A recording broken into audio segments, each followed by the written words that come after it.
తెలంగాణ అంటే అందరికీ గుర్తొచ్చే పేరు కేసీఆర్.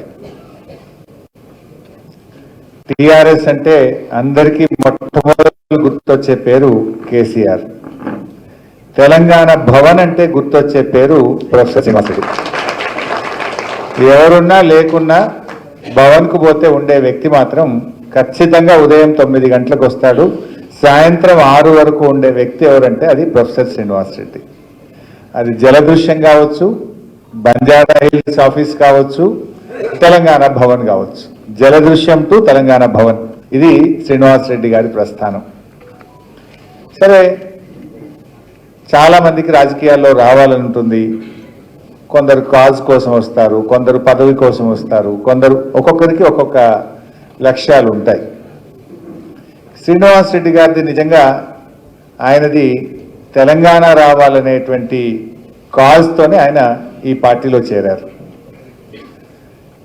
జలదృశ్యంలో కేసీఆర్ గారు పార్టీ పెట్టిన తర్వాత కరెక్ట్గా 3వ రోజు, పార్టీ పెట్టిన 3వ రోజు వారు వారి మిత్రుడు రామ్మోహన్ రెడ్డి గారు ఇద్దరూ కలిసి జలదృశ్యంకి వచ్చారు. వచ్చి సార్ను పరిచయం చేసుకొని, నేను ఇట్లా రిటైర్డ్ ప్రొఫెసర్ను, 1999లో వారు రిటైర్ అయ్యారు. 69 ఉద్యమంలో తెలంగాణ కోసం పోరాడిన, జైలుకు పోయినా అని ఇట్లా తన పరిచయం చేసుకున్నారు.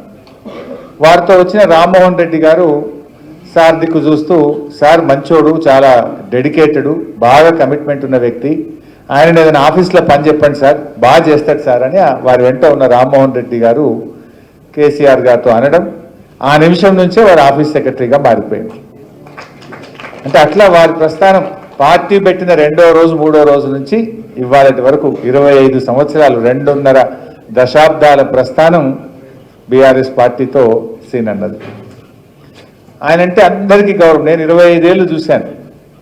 ఎప్పుడూ ఆయన ముఖంలో కోపం కానీ, ఒకరి పట్ల కోపంగా మాట్లాడడం కానీ, ఒకరి పట్ల తక్కువ చేసి మాట్లాడడం కానీ, ఒక పరుష పదజాలం ఆయన నోట నేను ఎప్పుడూ వినలేదు. 25 సంవత్సరాల్లో ప్రేమ చూశాను, చిరునవ్వు చూశాను, ఓపిక చూశాను, ఆ మంచితనం చూసిన తప్ప ఆయనలో ఎన్నడూ కోపం చూడలేదు. అప్పుడప్పుడు మనం వస్తుంటాం, కానీ ఎప్పుడు కూడా అదే చిరునవ్వు, అదే ఓపిక, అదే ప్రేమ సీనన్నలో చూసేవాడిని నేను. అయితే ఆ డెడికేషన్ ఎక్కడి నుంచి వచ్చింది? 69లో తెలంగాణ ఉద్యమం జరిగేటప్పుడు వెటర్నరీ కాలేజీ విద్యార్థిగా ఆ కాలేజ్ ప్రెసిడెంట్, యునానిమస్గా ఆ రోజుల్లో కాలేజ్కి యునానిమస్ ప్రెసిడెంట్గా ఎలెక్ట్ అయినటువంటి వ్యక్తి శ్రీనివాస్ రెడ్డి గారు. అంటే విద్యార్థి దశలోనే రాజకీయాల్లో ఉన్నాడు. ఆ రోజుల్లో ఉద్యమం చేసి చెన్నారెడ్డి గారి నాయకత్వంలో జైలుకు కూడా పోయారు. అంటే ఆ డెడికేషనే ఆయనను బీఆర్ఎస్ పార్టీకి తీసుకొచ్చింది.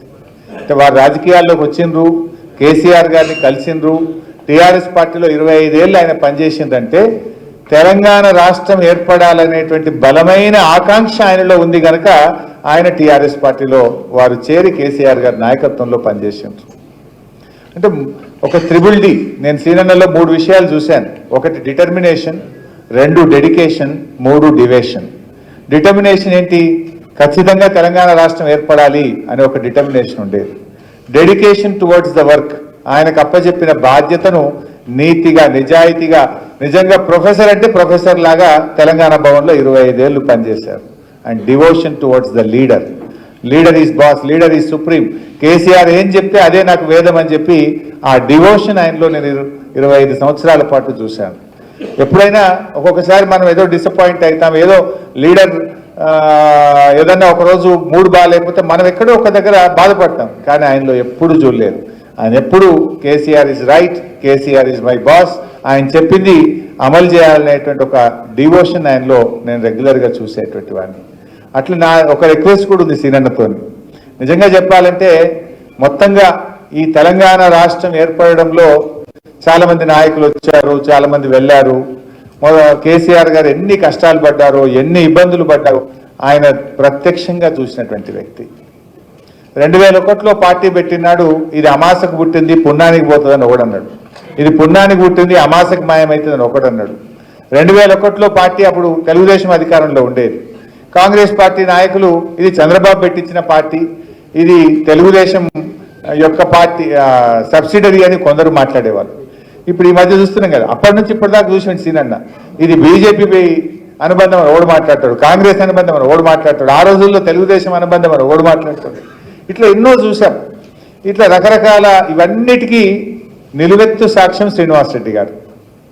ఎందుకంటే ఆ పోరాటం కేసీఆర్ గారి ఆమద నిరాహార దీక్ష కానీ, మనం అద్భుతమైన విజయాలు కానీ, కామన్ మినిమం ప్రోగ్రాంలో తెలంగాణ ఎజెండాను పెట్టించి రాష్ట్రపతి నోట ఉభయ పార్లమెంట్ సభల్లో చెప్పించిన రోజు ఒక గొప్ప ఆనందం ఉండే.